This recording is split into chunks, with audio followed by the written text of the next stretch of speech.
Welcome to Rising Woman Leaders, a safe space for women to thrive in community where their voices and stories are heard. We're a sisterhood supporting each other to live our dreams and embody the sacred feminine to restore balance on our planet. Join us each week as we return to the unconditional love and guidance of our heart and our womb. I'm your host, Meredith Ram, and I invite you to walk this path of beauty, devotion, and service with us.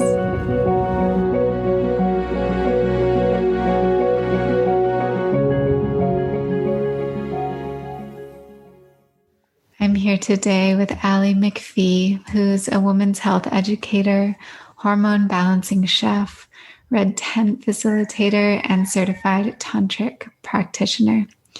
She helps busy, heart-centered space holders remain in their power, pleasure, and purpose with hormone balancing recipes, exquisite self-care rituals, cooking classes, retreats, and one-on-one coaching.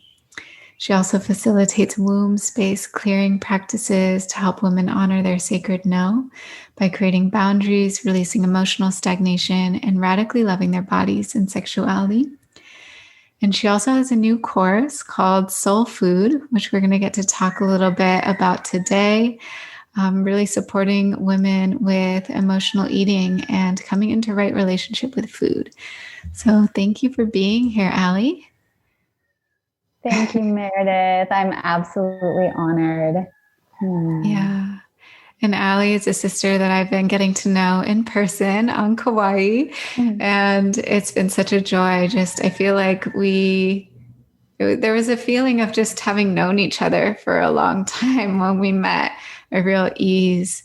And as I was preparing for this interview today, I was just looking back at some of your Instagram posts and realizing like you've been doing this work for a while.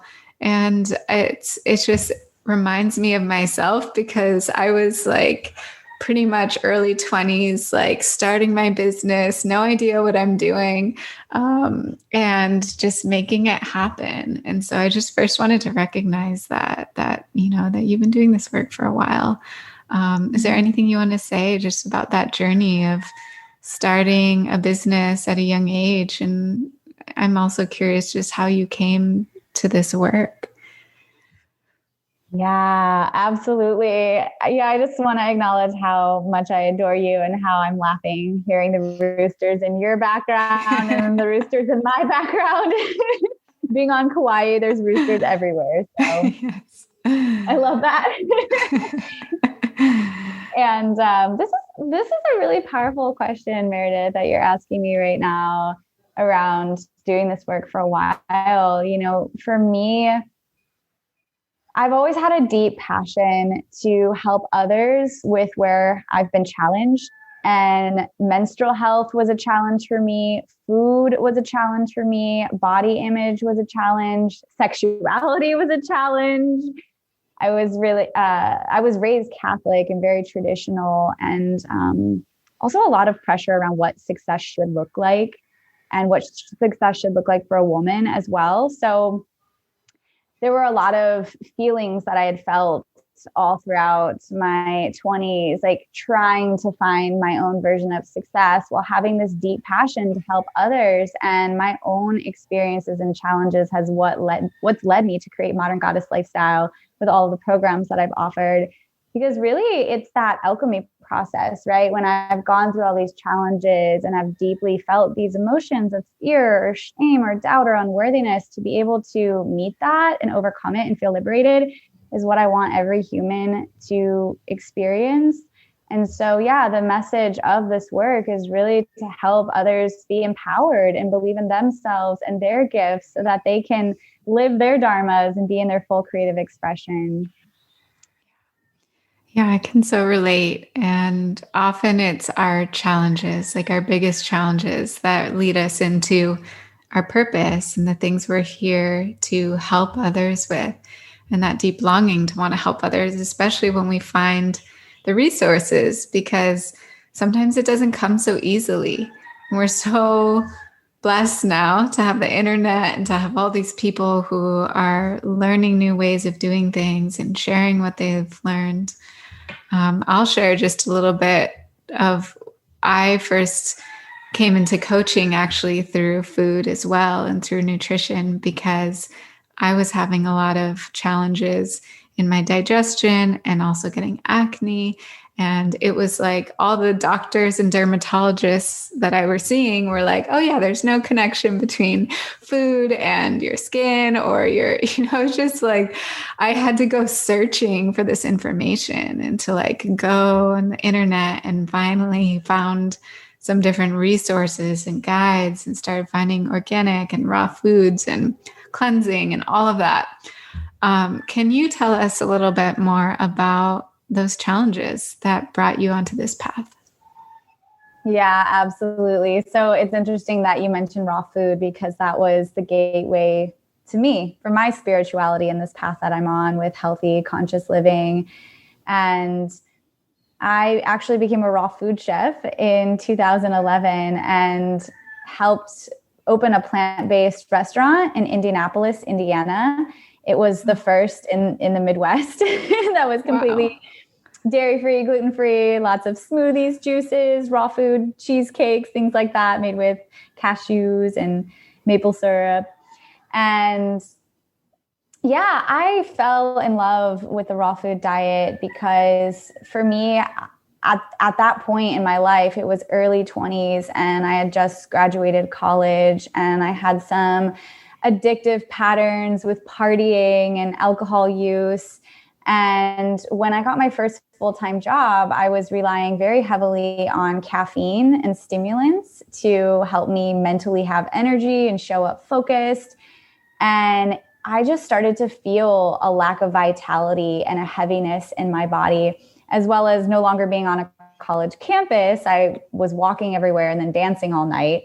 So with my first full-time job, I was very stagnant and I felt that my body was just lethargic, depending on caffeine. So one day I was literally praying to spirit, bring me something. I just feel this like dullness and bring me something, bring me inspiration. And that's when I found this book called The Raw Food Diet. And to see these beautiful, colorful foods and these recipes, it really activated my inner kitchen witch. And that experience of eating Mother Earth and these organic whole foods was really a gateway to me to my spirituality. It supported not only the cleansing and detoxification of my organs. I mean, my liver needed a lot of support after all of my college years of experiences. But as my body was detoxing, there was a lot of emotions that came up, things that I had not processed from my college years experiences that I got to really feel and look at and shift the story. And in return, I gained this sense of energy, vitality. I could really feel the earth breathe through me. Supporting organic farmers made me feel more connected to my local community and what was being grown directly there. And so it also brought me a sense of community connection that before I hadn't felt. I was teaching cooking classes and then eventually opening this restaurant. So there was another challenge that came up in this story as well, which was I got off the birth control contraceptive when I started eating more of a raw food diet. And I didn't want to be taking something every day to control my cycle. And when I got off the pill, I didn't have a period for 2 years. And when it came back, I was opening the restaurant and I was working 80 hours a week. I was on my feet, like lifting heavy boxes, managing our employees.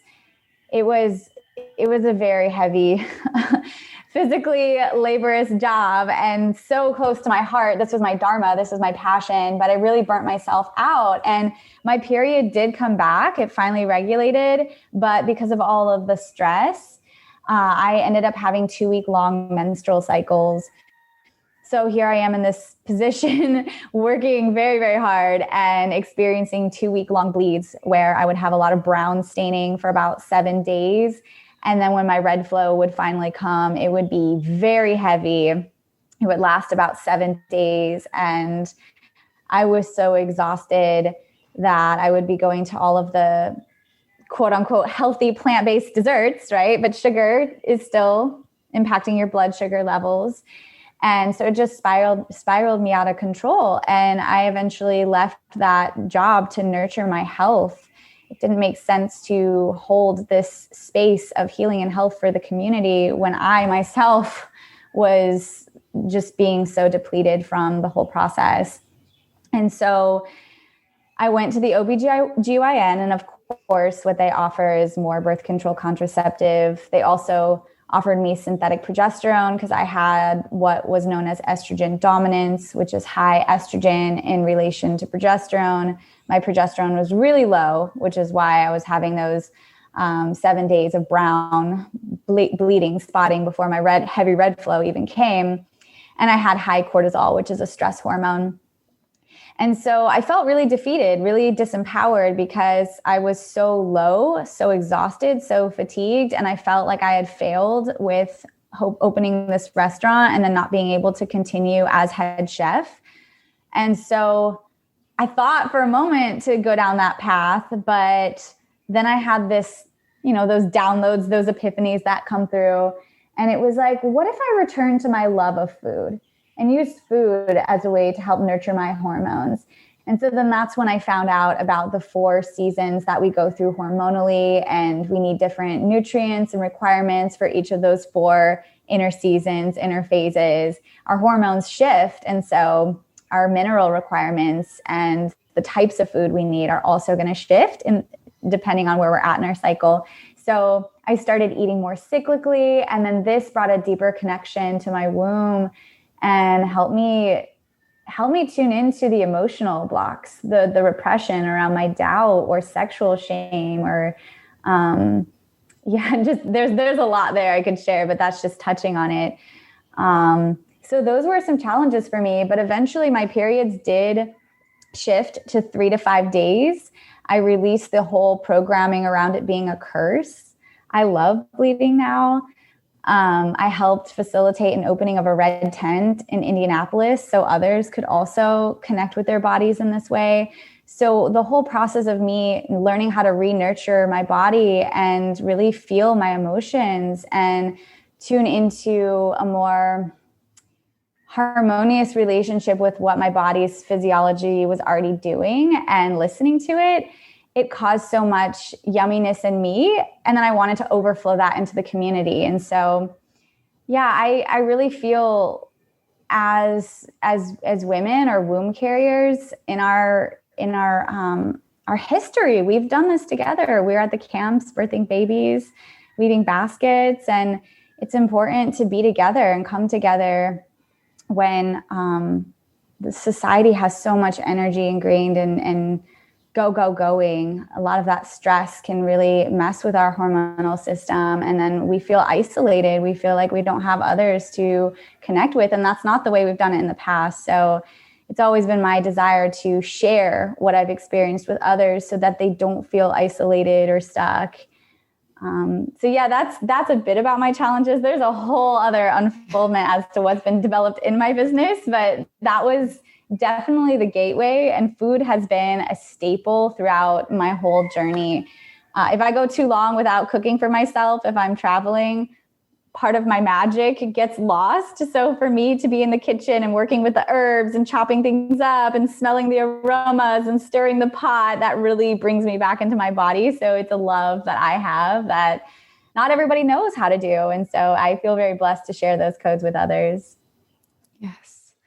I think what you said about getting off of birth control and then feeling like hormones all over the place and the long cycle. And like I had a similar experience when I was in my early 20s, like realizing like, I don't want to, this is making me feel crazy. I don't want to be on these pills, and stopping them, and just how that affected the menstrual cycle. And so I wonder if you could give like a mini just description of some foods, if you're a little bit of a takeaway around like the 4 phases and some foods we can just think about adding in if our hormones are out of balance.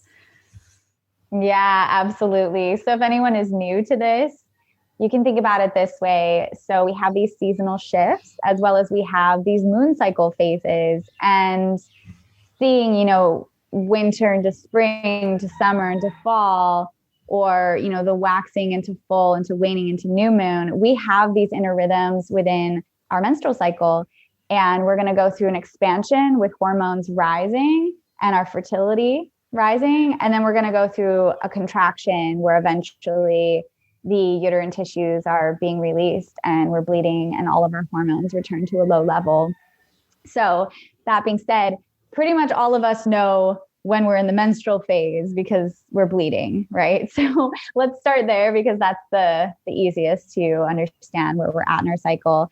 And in fact, the menstrual phase, we can consider that day one when you're charting your cycles. So day one is when we start to bleed and our uterine lining is releasing. Our hormones are all returning to a low level.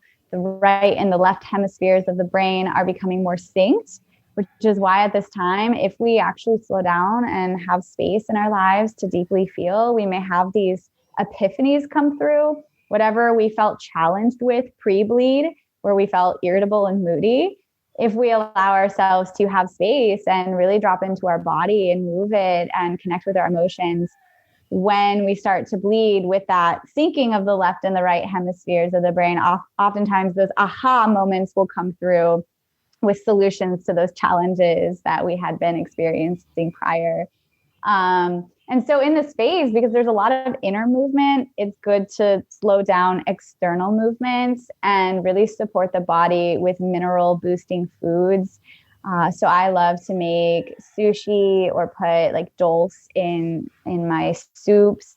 My diet has shifted a little bit now living on Kauai because it's so warm here. But especially coming from big seasonal shifts, living in the Midwest where sometimes it's negative 15 degrees and ice storming and snowing outside in the winter. It's really important to have warming foods during this phase, especially if you're living in a cold climate, because cold foods are contracting and we want circulation to get to the uterus and there to be blood flow. So thinking about yummy soups and stews and bone broths and nettle infusions, herbal teas, these are all really beneficial for the menstrual phase, as well as all of these have a lot of minerals. Bones have a lot of minerals in it. If you don't eat animal protein, reishi broth is always really nice. Nettle teas full of calcium, magnesium, iron is going to be really good. And then the seafoods and the seaweeds are really great. So that's what I'll focus on in my menstrual phase, as well as I love cacao. So oftentimes I'll make myself some cacao elixirs with ceremonial grade cacao and really honor my body, honor the slowing down and sipping on this delicious cacao elixir to really satisfy that part of me that loves sweets and the dopamine boost from cacao. So that would be the menstrual phase. And then when we come out of the menstrual phase, we're coming into our inner spring, which our hormones start to rise again. Estrogen will start to rise. Follicle stimulating hormone, FSH, will release 15 to 20 eggs on our ovaries and they'll start to grow. And so this is a building phase and we may not be as hungry as we were during our menstrual phase. So starting to eat lighter, more expansive energy foods, smoothies, juices, salads, stir fries. These are all really good for the follicular phase. Young foods to match with that young spring inner energy. So we can think about like sprouts, microgreens, eggs, superfoods, things that are going to really start to boost your energy. And then we go into our ovulatory phase, which is our inner summer. This is the mid part of our cycle. And this is so one of those eggs, there's 15 to 20 eggs that are released on your ovaries and they start to develop. One of them becomes the most dominant, and that's the egg that bursts through the follicle during ovulation. And this is essentially when we can become pregnant. So in our ovulatory phase, it's a heightened fertility phase. So eating a lot of antioxidants are going to support fertility. So berries, Vitamin E is actually an antioxidant, and it supports healthy follicle growth and egg maturation. So foods that are abundant in vitamin E would be avocado, almonds, like almond butter, peanuts, as long as they're like non-moldy peanuts, because there's some brands that can contain a lot of mold and people have gut sensitivities to that. And omega-3s are really great at this time too. So salmon, chia seeds, hemp seeds, dark leafy greens, anything that, again, is like an expansive type of energy food. So things that you would see at the farmer's market outside that are really bright, vibrant, and grow with the sunlight hitting them. Colorful foods. This is it's a fertile time of the month. Estrogen's the highest, as well as testosterone's the highest. That's why our sex drive is a bit higher, as well as we're able to get more done in our schedule, because testosterone is a hormone that helps with direction and just getting stuff done. So having a list and crossing things off may feel very fluid at this time of the month. And then after ovulation, we go into our luteal phase, which is related to our inner autumn. And this is when our body, there's that contraction, that natural contraction that's starting to occur. The luteal phase is the longest. It's about 10 to 14 days. So in the beginning, you may still feel like eating some of the foods you were eating during ovulation, but then later you'll feel that shift. And in luteal phase, we metabolically need 200 to 300 more calories at this time of the month. And if we're not aware of that, we might be going to a lot of simple carbohydrates, donuts, cookies, all the things that give us quick energy, but then they'll cause these spikes in our blood sugar, crashes, and then we'll feel hungry all day long. And so the luteal phase, knowing the 200 and 300 calories is something we may need more to build progesterone. And we can get that from healthy fats as well as clean protein. This phase, it's definitely important to increase adequate protein. And you'll know that you need more protein because you'll just be hungry all day long, or you'll get lightheaded, or your progesterone will be low, which contributes to PMS. So breast tenderness, spotting before your bleed comes, moodiness, irritability, cramping.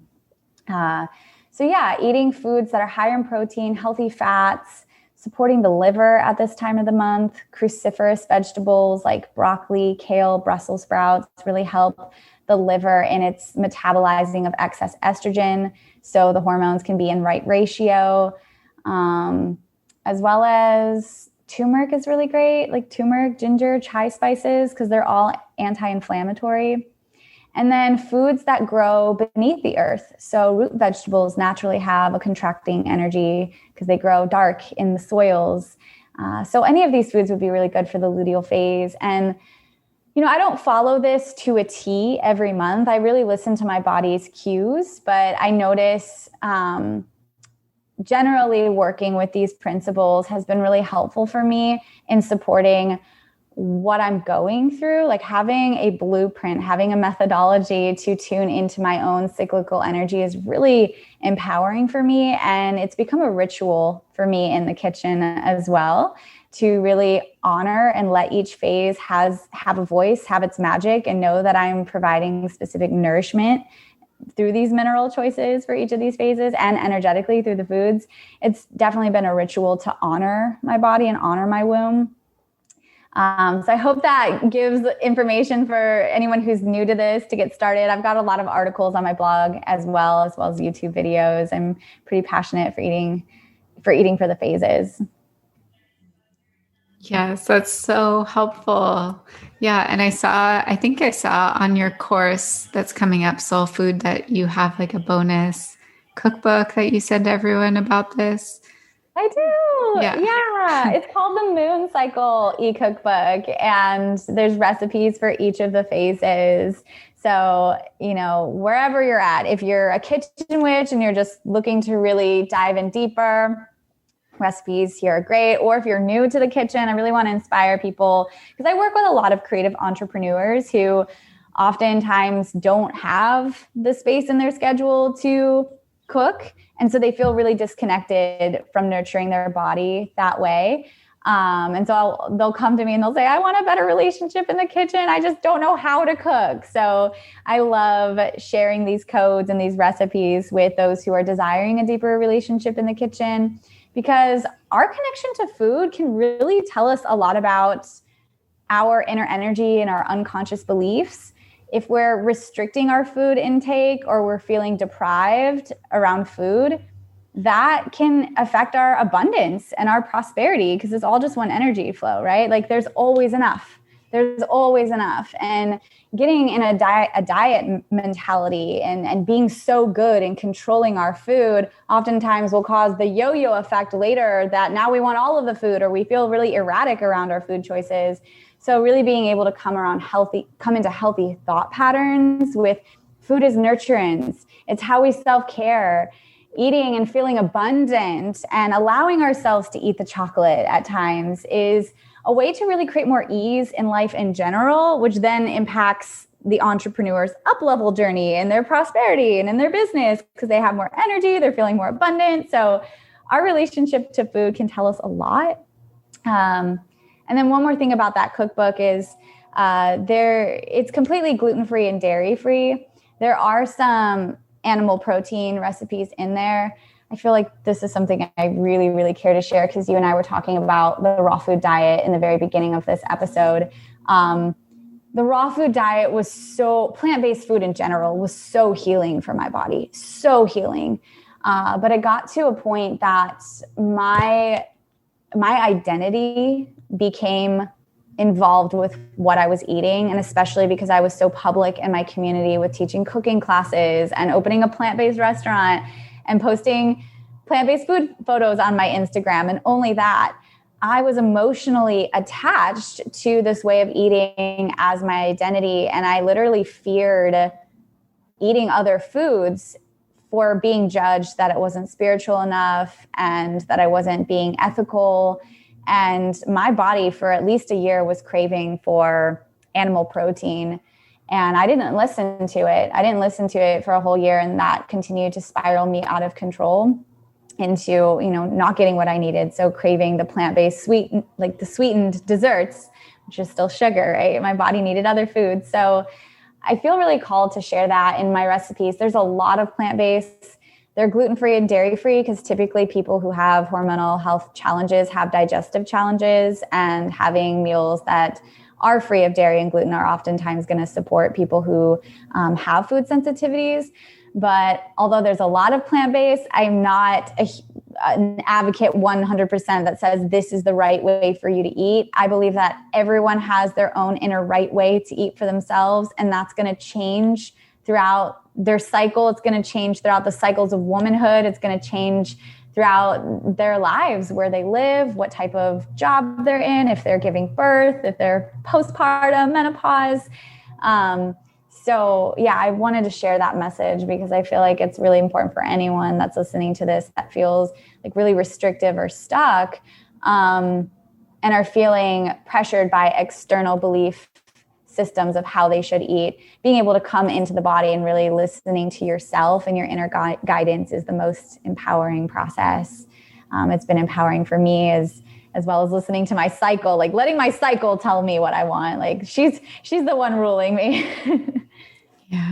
Yeah. It's amazing. I can really feel how you have learned to listen to your body and to be in that intuitive relationship. And I thank you for sharing that too, because we all have different bodies and we all have different, I've studied a little bit of Ayurveda. So like our doshas, if we're more fiery or more watery or more earthy, we're more airy, like we crave different things and we need to listen to what works for our body. Absolutely. But I want to talk more about cravings and specifically these different archetypes that you've identified and that we tap into sometimes when we sometimes are getting too strict about food, or maybe are craving like something in our life, but then we go to food for that thing instead. So I'd love to ask you about these archetypes, because this is also how you've outlined your course, with diving into looking at these archetypes related to emotional eating. So anything you want to start with, or do you want to just dive into, I think the first one's the Wild Woman. Yeah, I'm so excited to talk about this, Meredith. And, you know, I've deeply shared programs with the essence of food as a core, but never the main focus, because I've always been afraid to go deep into it because of my deep patterns with food in the past. I was somebody who literally would binge eat all throughout my teenage years in isolation and then shame myself further. And my body dysmorphia started through puberty when my body was changing. Hormonally, I was going through a lot of blood sugar challenges. So I would eat breakfast, which when I was young, I was eating Fruity Pebbles for breakfast and toaster strudels. You know how you squeeze that blue icy frosting? I totally had those as well. Gosh. And I so much sugar. Yeah, so much sugar. And right at the start of the morning, which, my mom wanted us to be fed, but I have diabetes in my family. And so, I have, in my genetics, there's these genes. And so I would eat Fruity Pebbles in the morning for breakfast around 7:30, 8:00, go to school. And then around 10:30 at lunch or before lunch, I would start to get really shaky and not be able to focus and feel ravished. And so I'd raise my hand and ask to go to the bathroom. And then I would literally go sneak into my locker and eat some of my sandwich for lunch at 10:30 in the morning. And I would sneak it. So that's where like the isolated hiding the food thing started. I was trying to support my body, but I was feeling really embarrassed. And I was going through puberty. So this challenges with stress and blood sugar, because blood sugar, our insulin and our cortisol are directly related. Anytime stress levels are up, insulin will go up. Anytime insulin goes up, stress will go up. And so it impacted my body. And so I gained quite a bit of weight in my puberty years. And again, that caused shame and body dysmorphia. And so this is a really passionate subject for me, but I've never been able to really birth a course that dives really deep into the emotional components because it's been so sensitive to me. And I moved to Kauai, and the spirit of this island whispered about these inner archetypes to me. And she asked me to create this program for everyone. And I was like, "Are you sure you want me to do this, Mama Kauai?" And she said, "Yes."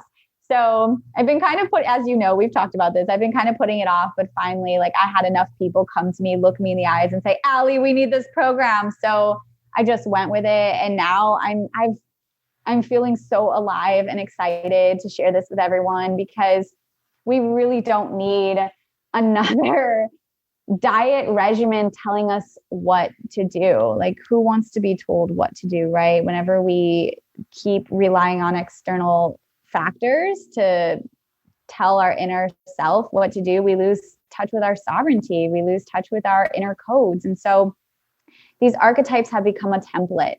And throughout our life, we have these different archetypes we meet, and they all have a specific need and a specific desire. And if those aren't being met, we can shut down, or we can feel numb, or we can feel stressed. And then we go to food to be giving us what that archetype isn't getting. So it becomes this codependent relationship with food.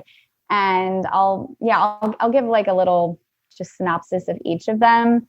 So we'll start with the Wild Woman. This is the person where the archetype we're exploring in our first week. The course is 5 weeks. And this Wild Woman is our inner witch and our priestess. This is our intuitive magic, the way that we know how to self-heal, know how to support our body and our up-leveling, our healing journey. And society has really caused a repression of our inner wild woman to be able to show up in our primal self and emote, feeling our feelings, allowing ourselves to express grief, anger, rage, ecstasy, joy, whatever it is, oftentimes we may not feel that there's space in our life to go into some of these more wild emotions, right? Because we got to hold it together. We're supporting our families. We're people pleasing. We're wanting to be liked. And so this inner wild woman can be suppressed. And especially for anyone who was raised with a traditional religious upbringing, I was raised Catholic. There were expectations around what a good woman should act like, how she should dress, what proper meant. And so growing up, I never felt safe to express my wild woman, my sensual nature. And so an unexpressed wild woman, this will show up in the form of louder PMS symptoms. So irritability, cramps, moodiness, food cravings, headaches, even perimenopausal challenges. The wild woman doesn't only show up pre-bleed, it can also show up into that shift from perimenopause to menopause. And being able to create space in our life to connect with her. I believe PMS really stands for please make space. Having space in our life to really connect with this wild woman, dancing out our emotions, crying, sounding, expressing, emoting, being primal with it is a chance to unlock our magic. Because when those emotions continue to stay damned, they will cause a block in our creative energy, our energy system, which will cause there to be a dullness in creativity, or the body will start to express itself through these physical symptoms, through hormonal challenges. And so letting her have a voice and emoting, it frees up that energy, it creates that space, and then that allows downloads, new epiphanies, empowerment to come through, because then your inner witch, your inner priestess can really communicate to you what it's trying to share with your death and rebirth process. I believe the menstrual cycle is a death and rebirth process every single month, every single moon cycle we go through that. So we'll be connecting with our inner wild woman, really feeling to heal, leaving space for all the emotions, not judging them as right or wrong, negative or positive, good or bad. And then the next archetype is the inner child. So our inner child deeply wants to feel safe, wants to be seen, wants to feel that, you know, a lot of us may have in our history experiences of abandonment in our early youth, whether our parents were divorced or even if we lost a family member. So our inner child really wants to feel safe. And if we have experiences in life that trigger unresolved trauma from our past, where we felt the abandonment of love, it can often cause us to go to food as a sense of security and grounding. So to be able to tune into when we're feeling unsafe in life and notice when those patterns come out in food to ground ourselves, and directly addressing those feelings themselves and creating containers in life for us to feel safety is a way to really honor the inner child, as well as creating more play. You know, food, especially for years, we've been trained to follow a very specific diet plan, and we get stuck in these like patterns, and we feel really blah and bored and unsafe with food. We're disconnecting from that playfulness where we want to feel inspiration and curiosity and trying new recipes. And like, I really love to work with zucchini noodles and use the spiralizer because it brings me back to the days that I played with Play-Doh, you know, like sitting and playing and creating things. I really like to get my hands in my food and create and play with it. That really satisfies my inner child, as well as every once in a while I'll have a moment where I'll just be eating chocolate and just rub it all over my face, right? Because when I was a kid, I loved chocolate ice cream. My mom has photos of me just like my face covered in chocolate. So to be able to connect to the playfulness of food and not make it so serious is really of a value to me. And then we go into our teenage rebel or our rejected teenager. There's a few different emotions and core wounds that we discuss within the teenage archetype. And during this phase, you know, it's such a huge developmental phase for us. Our bodies are, you know, changing. Our hormones are starting to, you know, cycle is developing. And so and we want to be liked, right? Like we want to feel like we're a part of a community. And so body dysmorphia can be created during this time in our life because we're looking at magazines like Cosmopolitan, which is showing us images of what beauty is. And we're learning from our peers as to how to, what's the correct way to look and dress.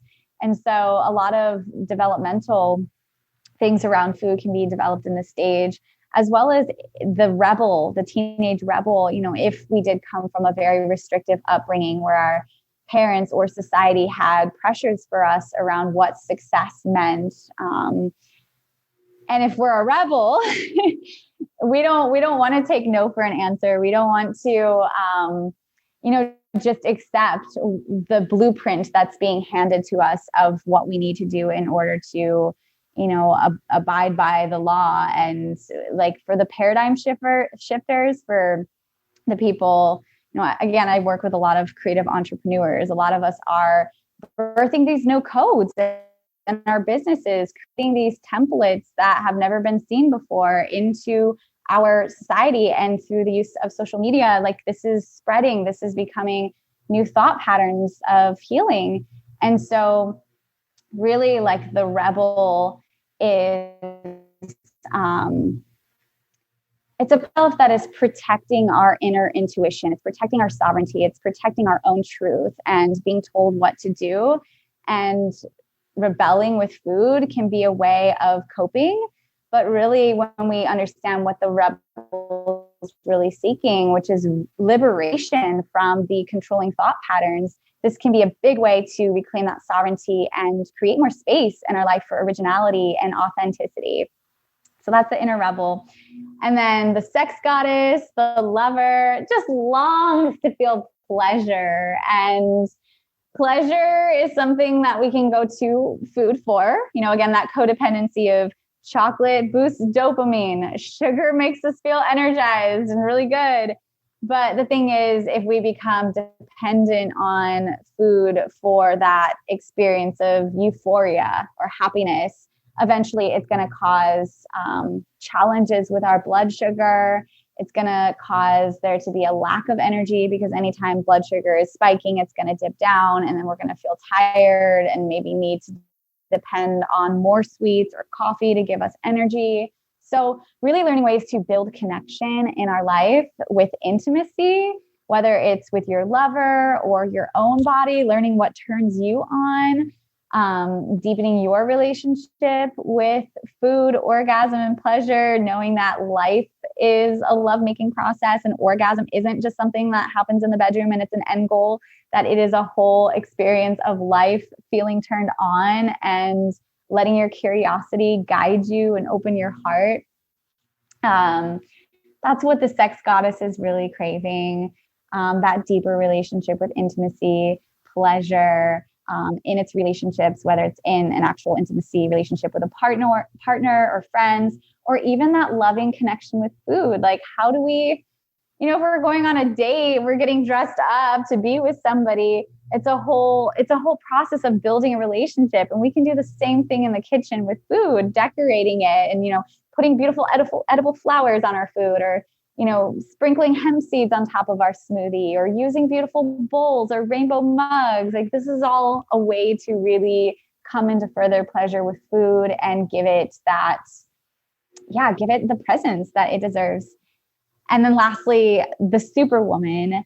I call it the superwoman because it was really challenging to figure out a title to encompass all of these different archetypes, which I believe are one of the same energy. But it's the burned out mother who is sacrificing her own needs for everyone else. It's the boss babe, the creatrix, the entrepreneur who is going, serving their clients and forgetting to eat, or eating while standing up in the kitchen without even realizing what you're putting into your body, or eating in the car, rushing between client calls. And so the superwoman is really craving a deeper relationship with Mama Gaia, with slowing down, with self-care.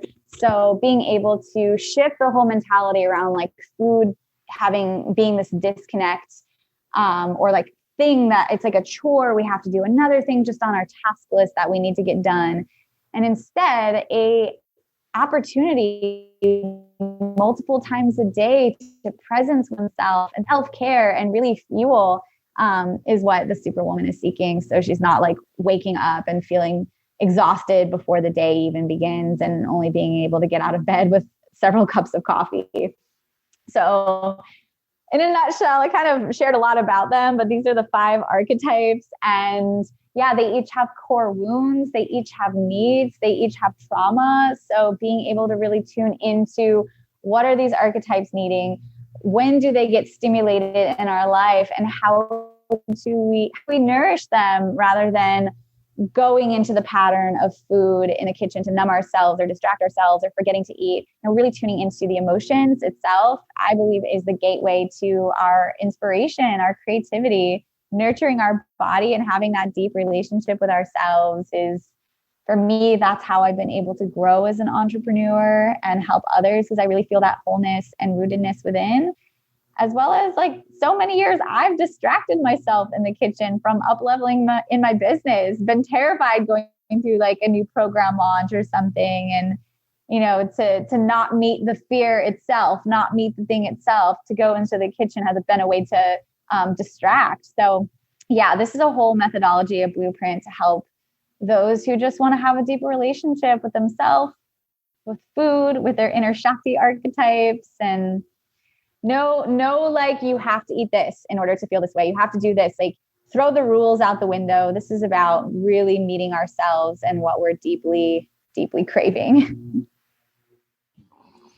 I'm so glad that you created this and that Kauai guided you because I've never quite seen like a program related to food laid out in this way.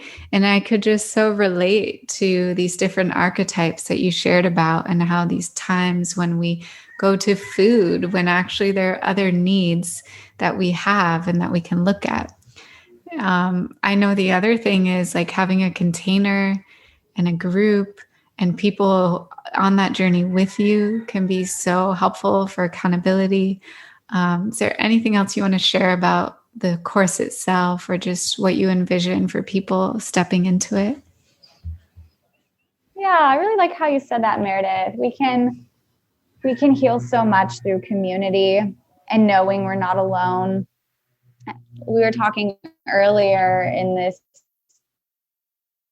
in our conversation about how I would isolate myself and then shame myself further when I would go through binge eating. And really the shift occurred for me when I heard a close friend from high school speak on a podcast about her wonky food patterns, she called it.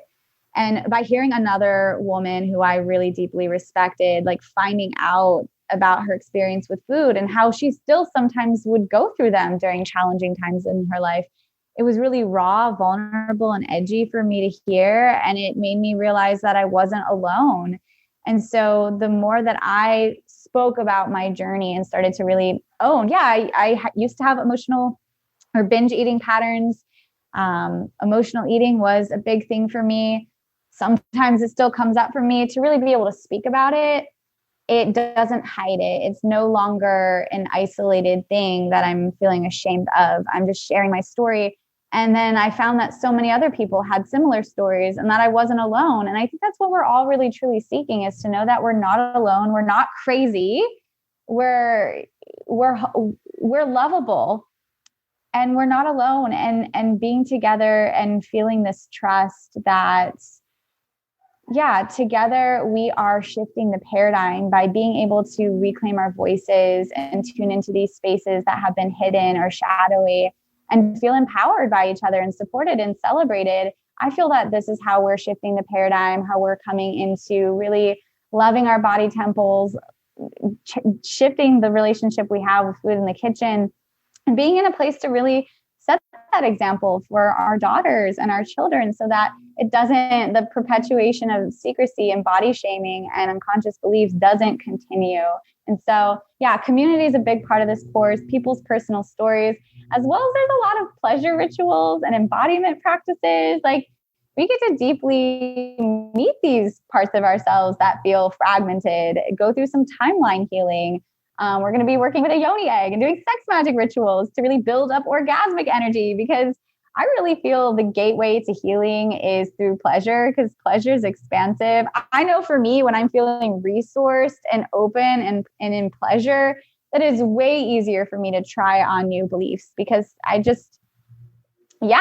can just see how that is possible. And it's my worthiness that allows it to be lived through me. So pleasure is the gateway to expansion. So there's a lot of pleasure in this course, especially for anyone who's had a lot of deep emotions and challenges with food. To be able to shift into pleasure and feel pleasure with food is like it for me. That's really liberating, and I'm excited to share that piece with everyone. Yes, yes. And Allie gave us a coupon code for any of our listeners here. So I'm going to include that with the show notes. I think it's just Meredith Soul Food. Anyone that signs up gets 5% off. Mm-hmm. So we'll share that as well.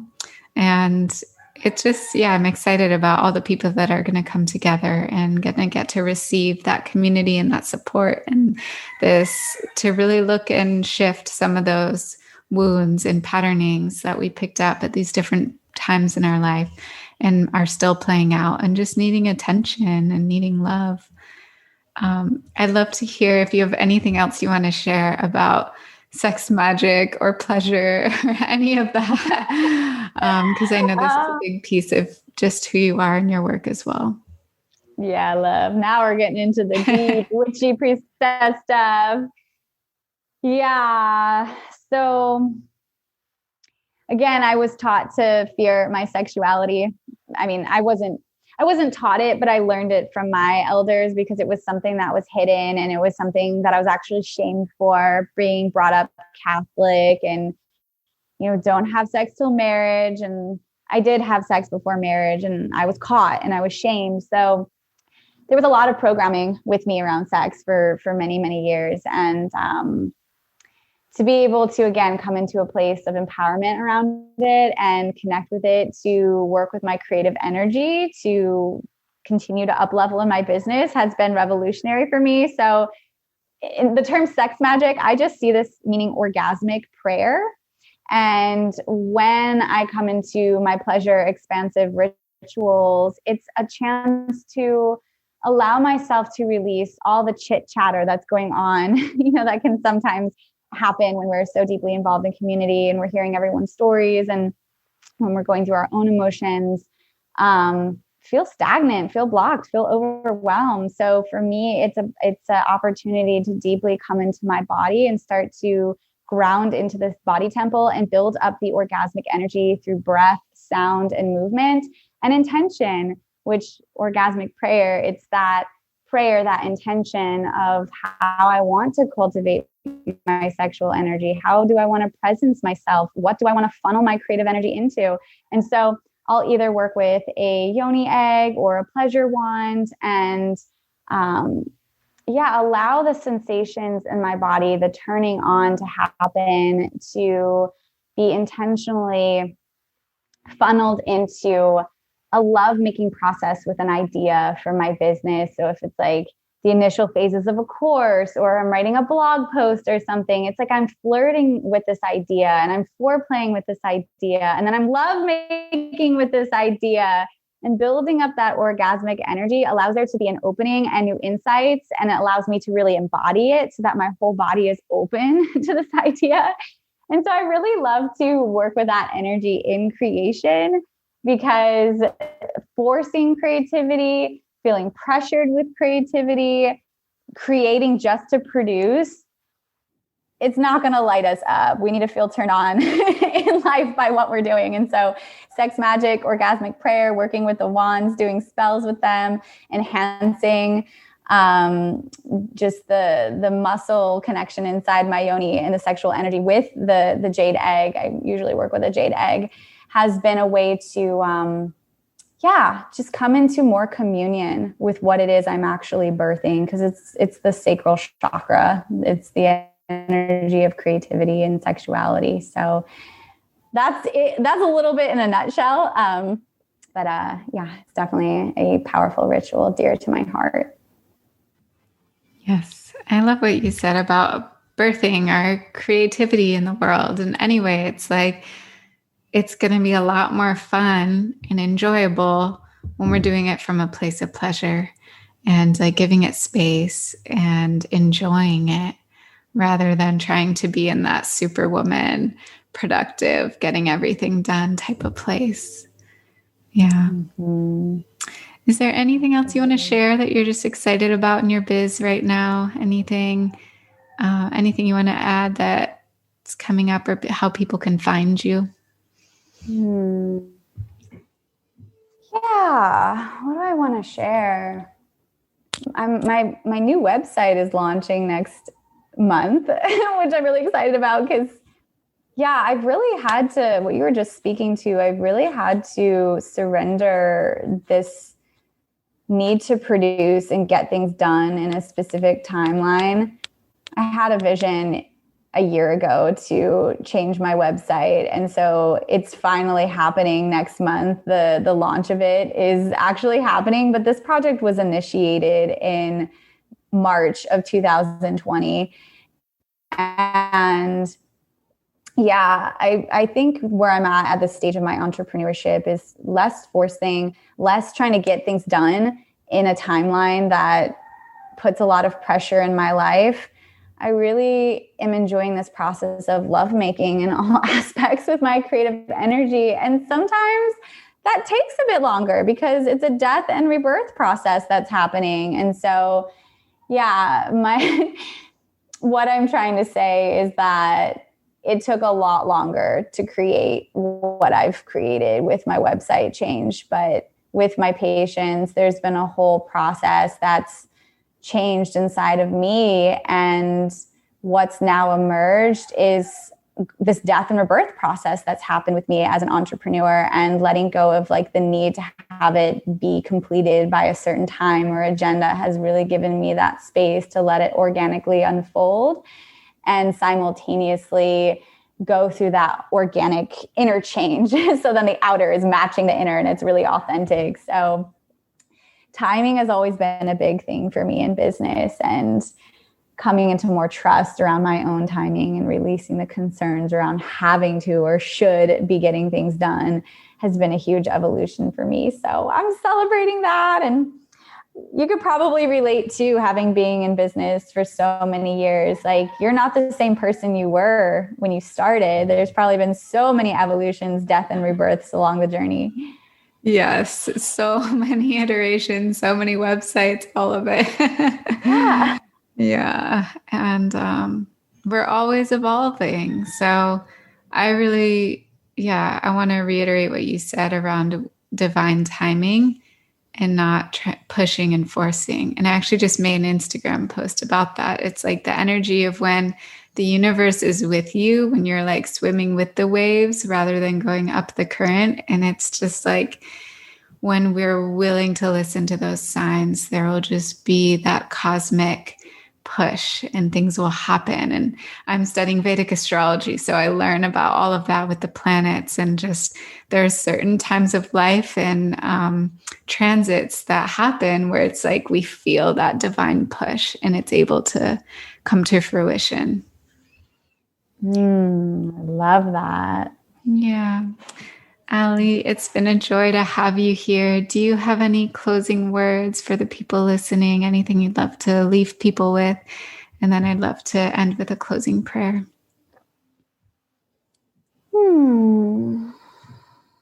Yeah.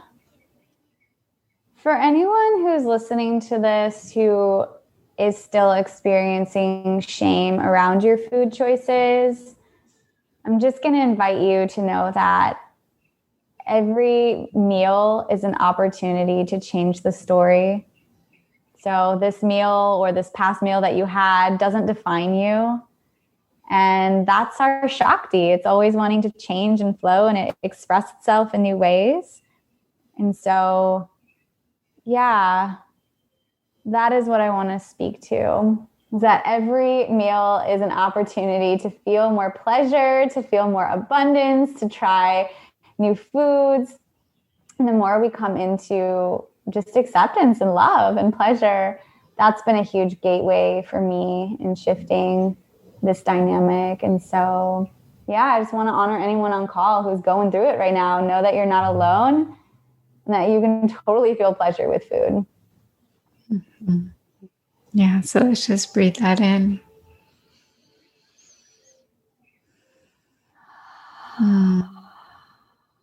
Just may all of us here listening in this space, receptivity to just open to this idea that your choices can come from this place of love for yourself, for how you want to show up for others, for your way of being in the world, and how when we slow things down and allow there to be presence in the actions and in the moments, we're so much more tuned into that love, into that pleasure.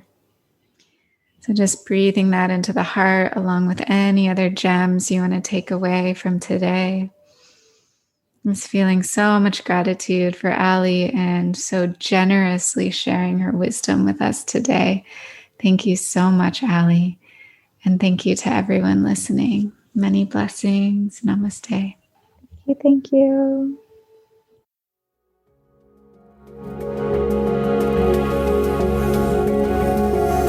Thanks so much for taking the time to listen to this episode.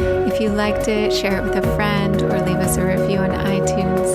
You can also follow along on Instagram at Rising Woman Leaders and sign up for email updates at risingwomanleaders.com to be sure to receive all the new and inspiring content.